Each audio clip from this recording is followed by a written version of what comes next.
বিসমুল্লাহির রহমানির রহিম। আসসালামু আলাইকুম। আজকে আসলাম কাজে গেরিয়া দারুজাবল।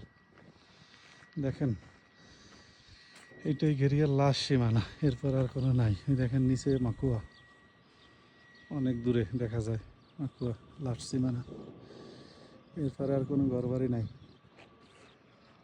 বহুত জায়গা, উঁচু জায়গা। আর এটা দুপুর 10:30টার সময়, সব বেলা 10:30টার সময় এই ভিডিওটা করছিলাম। এটা মসজিদ,